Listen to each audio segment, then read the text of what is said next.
Senua finds a unique courage to keep pushing forwards on her quest, no matter what. She sees the world differently to those around her and faces challenges others would avoid. When driven so strongly by one powerful purpose, she will do anything to rid the world of the darkness. This is her life's mission, and she will not stop until she fulfills her quest. My name is Eddie, and I have lived with psychosis for most of my life. To me, psychosis means living in a different reality, a reality that isn't shared with other people. Often living with psychosis is dark and miserable.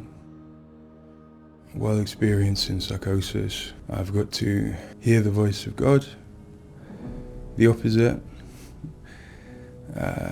seen and spoken with angels, and been to hell itself. Recovery college and peer support really did turn my life around. I thought I would never get better, and yet here I am.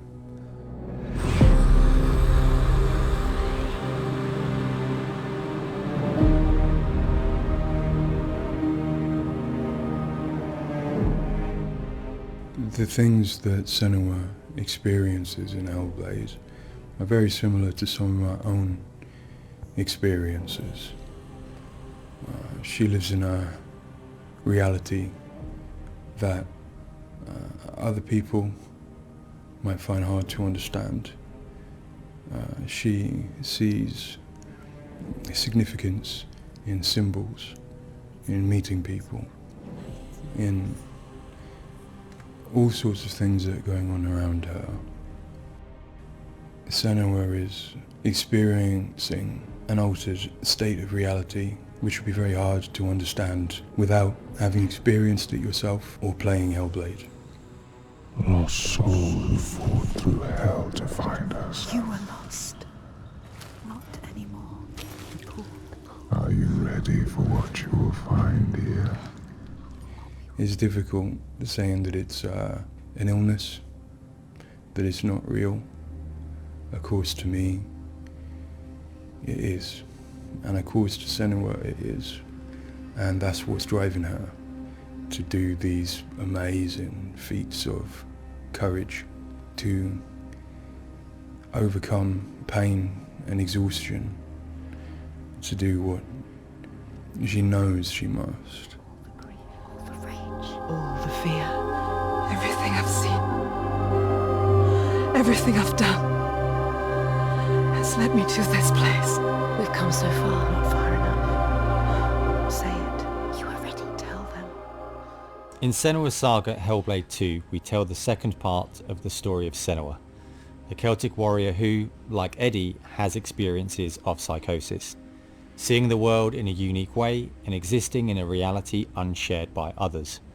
At a surface level, this manifests for Senua in seeing things that others don't, hearing things that others don't, and having unique beliefs about the world. My name's Paul Fletcher. I'm a psychiatrist and a professor of neuroscience at the University of Cambridge, and I've been working with the Ninja Theory team on Hellblade and other projects for several years now. I am a clinical doctor, but have also added research and teaching to my role. And in all three areas, I'm especially interested in the human brain and how it strives to make sense of the world, which is complex and changing all the time. The lake, like a mirror. You can see the reflection. Senua, like many people, experiences psychosis. Now, psychosis is not a diagnosis, although it is associated with a number of medical and psychiatric conditions. But ultimately, it's a loose description of a shift in one's experience of reality. What are you doing? Screams of the dead. There's something here. They are not. I need to find out what it is. They are. A person with psychosis might experience changes in their perceptions and their beliefs. For example, they might see or hear things that other people can't. and they might come to believe things that are quite uncharacteristic for them. For example, they might feel that somebody, perhaps somebody even very close to them, is intent on trying to harm them.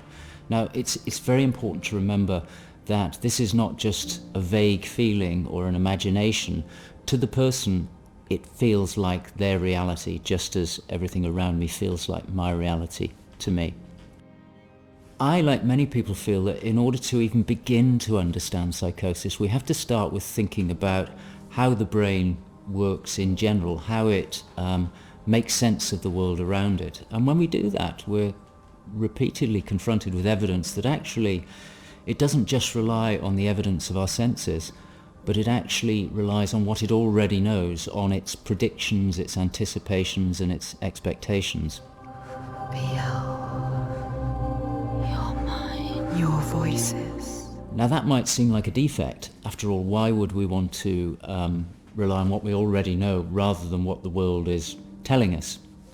But if we did act simply as passive receivers, we would be completely swamped. We'd be like a newborn infant trying to make sense of the colours and shapes without any way of having a framework to try and understand those colours and shapes. Our senses are bombarded with information from the world that's rapid, it's intensive, it is noisy, ambiguous, unreliable. And if we were to try and make sense of that without imposing patterns and expectations, then it would be like trying to assemble a multi-dimensional jigsaw without knowing what the picture was on the box. Many of us think that the brain ultimately is an organ that makes predictions.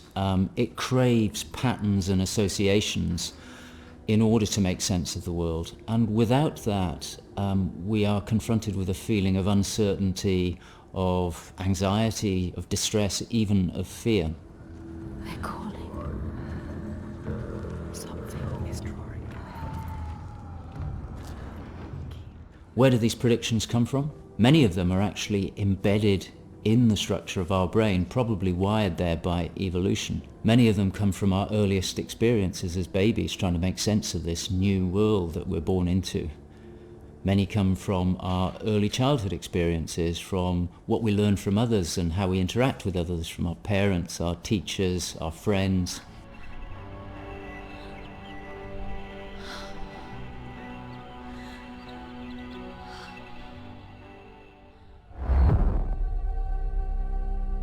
We all have a feeling that we're directly in contact with an objective reality, but it's probably the case that what we experience as our constructed model of the world is a blend of the evidence of our senses, but also what we are predicting or expecting from the world. So this blend exists in a very fine and delicate balance, and the weighting of that balance probably varies a great deal across different individuals. But crucially, this balance is what determines how we experience and interpret and act upon the world. And some of them are embedded in shared experiences with others, our society, our culture, our arts, even our religions and our mythologies. So for the most part, this works very well for us and enables us to make sense of the world, but it's also, being a delicate balance, it can be shifted, and it's very easy, even under the most normal day-to-day circumstances, to deviate from objective reality. A good example of this is the hollow mask illusion. All of us are familiar with a mask. We know that it depicts a face and that the inside is hollow. But when we see the mask rotating round and we see the hollow side, there is a deeper prediction, probably embedded in our brain, that facial features tend not to be hollow, that they stick out. And this deeper prediction can override our knowledge that the mask is hollow and make us actually perceive the face as sticking out at us. Despite what we know, the deeper predictions will override this. So for me and many in my field, perceptual illusions like this, which are very common, are really interesting because they tell us something fundamentally about how the brain is making sense of reality using its predictions. But more than that, for me, it's very interesting because it begins to give us a sense of how psychosis might begin to emerge. Psychosis is this experience of an altered internal construction of one's reality. And it seems feasible that this is dependent upon this balance I've talked about between predictions and evidence. And it is probably the case that some people tend to weight their predictions more heavily. This, in many circumstances, is advantageous because it means that they can discern patterns and associations that perhaps other people can't. But if that balance was shifted further by different circumstances, then it may well be that they begin to construct a reality that doesn't accord with the world around them. What might cause that shift? Well, a number of things. It could be caused by stress, sleep deprivation. It could be caused by illness, neurochemical disturbances. It's also the case that our experience will change how we predict things. So a very profound experience, for example, of trauma, could powerfully change the way in which we make predictions about the world and shift us from this delicate balance into a state of psychosis. In the case of Senua, we know that from an early age she was able to discern patterns and associations that perhaps other people couldn't. And on top of that, her childhood and adolescence had a number of traumas in it. Her father was abusive and he accused her of being the cause of evil and darkness. Her mother, who had the same capabilities as she did, was actually sacrificed for the same reason. And in addition, her village was attacked by Vikings and her lover was brutally killed. And it's possible that all of these traumas would act on her natural tendencies to topple her into this psychotic experience that is depicted in Hellblade. With every defeat, the dark rot will grow and soon it will take her soul.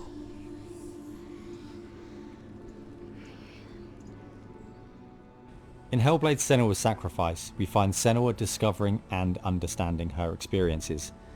They're relatively new to her, and the pain and torment feels at its most acute. Having travelled to a new place, with a mind full of her trauma and Druth's stories of the Vikings, she embarks on a journey of coming to terms with what has happened in her life. Ultimately, rather than finding the unachievable certainty of rescuing Dillion, she achieves certainty in the realization that Dillion is gone forever. She learns to accept his death, and in turn her experiences of psychosis. Even in darkness, the wonder and the beauty of this world never leaves us. It is always there, waiting to... In Senua's Saga, we find Senua at a different place on her physical and mental journey. Empowered with the sense that she has overcome her own darkness, she's now compelled to follow a new quest, to save her people from that same darkness. You smell their fear. He's here. Death is coming. Look at the bones. Death is coming for Look at the you. bones. That's going to be you. That's going to be everyone. In Sacrifice, Senua's psychosis is acute and all-consuming. She is preoccupied and absorbed by her experiences. To some extent, she is enveloped and enslaved by the darkness. She cannot ignore her voices and visions. She's totally committed to the quest within her altered reality. In Saga, there has been some resolution to this. There's no miracle recovery. She still experiences the voices and visions. She still has a changed reality. But the balance of power has shifted. She is the one who is able to be in control. She's able to resist and challenge the voices. She's able to make decisions that much more clearly reflect her own goals. I see through your lies, and I will show them how to see as I do.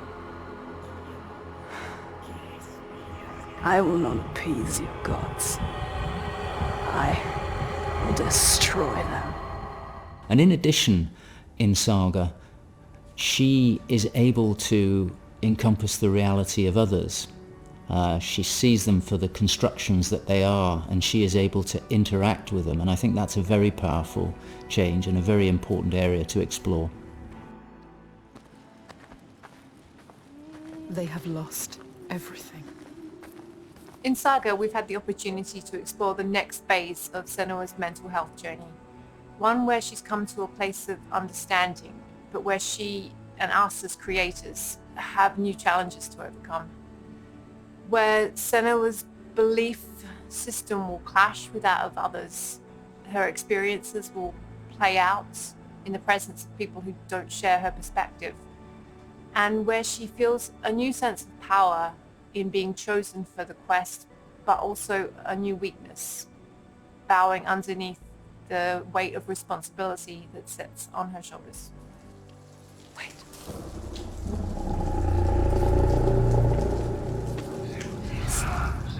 In Saga, we have once again utilized binaural audio to bring Senua's voices to life.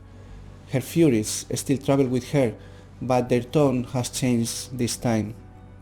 She continues to be haunted by her father, and she starts to feel the audial presence of Icelandic myth infecting her mind. That scream. That voice. Something dark, Senua. You need to go up there. Don't let them see you coming. You need to find out. Don't let the monsters find you. You can do this, Senua. To hear the world as Senua does, we spend time with people with lived experiences of psychosis, and also with Paul Fletcher. This made a strong basis of what it is to hear voices, what they say, how they sound, how they change or react to external stimulus, and this paired with all we learned from the first game, Hellblade Senua's Sacrifice, led us to create Senua's own sonic version of reality. To me, it's a privilege to sit in a room to play our game, and as we progress, hear their comments, thoughts and suggestions. Each one provides a different perspective, and I find especially inspiring and humbling to hear from Eddie his own experiences. Especially I find he has a way of putting very complex emotions, situations in a very simple yet poetic way, and it's really inspiring for me when I'm thinking in Senua's journey.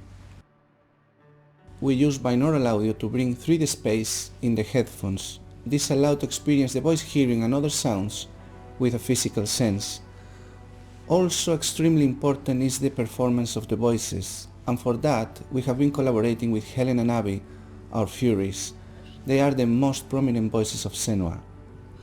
The way we perform is important as well, allowing for freedom, movement, creative input from Helen and Abby, and also important to have with them conversation and spend time talking about the journey of our character.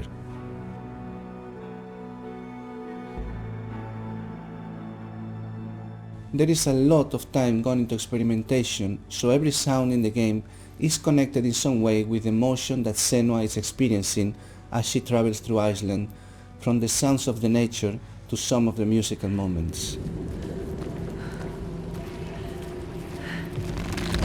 What's a sign? Beyond of its uniqueness or not, I find that for me, something extremely important is to create a connection beyond the game.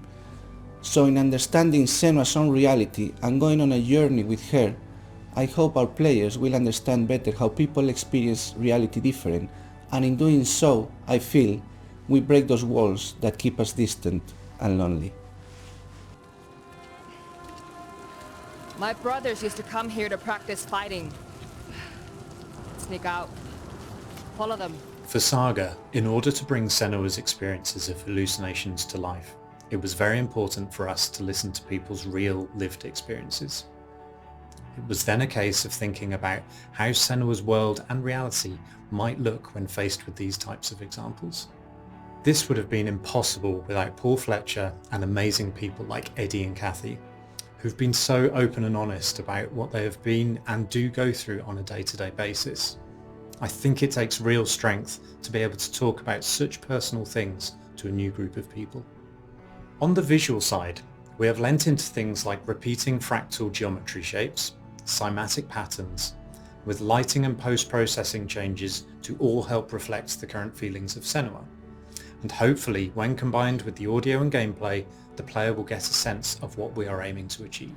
Dying right before your eyes, just killed before. No, this cannot happen again. You couldn't do anything. We have to stop it happening.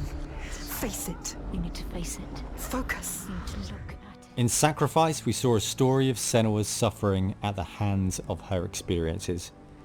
In Saga, we're telling a more nuanced story of the next step on her journey. One where she has found a greater balance, but where her experiences are just as strong. Where rather than being a victim to her experiences of psychosis, she is driven by them on a path that only she sees. Bringing sin with you.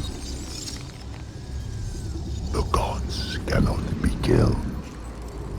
One thing that I find very exciting in Saga is that there's an attempt to explore something that is really neglected in my field, which is the experience of a dual reality that some people have. People who have had Senua's types of experience have spoken to me about this feeling that they have their own reality, but they also recognize the reality that others experience, and it can be very confusing, it can be disorientating. And it's exciting to me that the game contains an explicit attempt to portray this experience of dual realities, and I think it'll be very interesting to see how people respond to that. It's amazing what has been done and what's been portrayed. I think it's really difficult to turn words into what other people might be seeing, but I think I'm always blown away by what Ninja Theory come up with for their games, and I'm really stunned at the quality of, the things that she sees and the sounds of the voices that she has. I think they're pretty realistic. She's getting closer. Yes, she can feel it. I hope that the game will help people who maybe don't understand psychosis or don't know very much about it to start with. I think by experiencing some of what they will do in the game, I think it brings to life a little bit of what it's like to have psychosis, and I think hopefully people will learn from it. Now I'm working as a peer support worker, and what that means is that in my case, in the job that I have in my role, it means that I go to see my people, to see my peers. We talk about how things have been. The way that Hellblade has captured the experience of psychosis is nothing like I've ever seen before in terms of its realism, in terms of its fairness to people like me.